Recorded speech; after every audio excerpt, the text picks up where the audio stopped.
Greetings, YouTube. I have not made it a mystery at all. It is zero mystery, in fact, that I am not a fan of Diablo. In fact, if there's one thing I think he's important to in the game, it's just a warning of what the effects of alcoholism can be in real life, because he is the only character we have seen in Marvel Contest of Champions that literally can drink their life to death.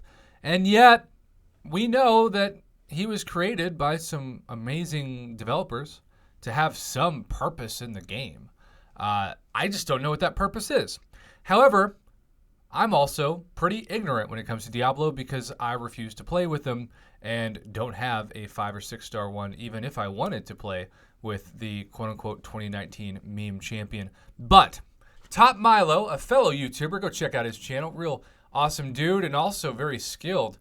This kid absolutely destroyed New York City Comic Con last year and was one of the best in all the summoners. And I don't know if he went to New York City this year because, well, I wasn't there. But I'm sure if he did, he killed it just like before. But he wanted to send over and just kind of showcase on my channel a couple things about Diablo that maybe people are overlooking, and certainly by people, they mean me. So as a reminder, if you don't know about this, we've started looking at the different concoctions that he has. You can see he has 4 different concoctions. Every light attack switches between them, and then a medium attack selects it.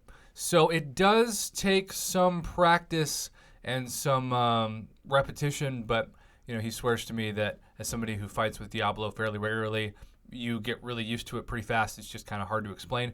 But you do have to dash back and hold block for half a second to activate it, and then that activation does last for 12 seconds unless you have the duped ability where it makes it longer. So that is the signature ability tie-in to Diablo. You also start out the fight with the Ember Boon, and then each next light attack is Counterflow, then Life Stitch, Iron Skin. If you remember that, you can know when to use your medium attack to lock in the potion of your choice.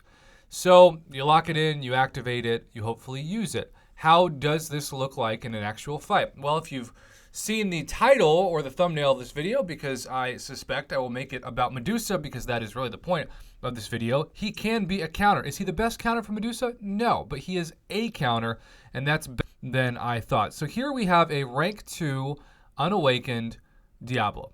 And I want you to just notice that the PIs in this fight, 4,900 versus 13,000.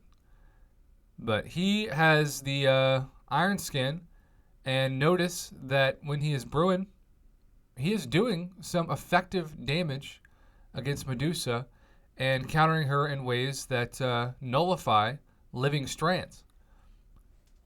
I'm not saying, again, that this is the best fight or the best counter for Medusa, but it is a purpose of Diablo that is certainly potentially lost or overlooked, and that's the purpose of a video like this, to just point out something that may or may not be unknown to you.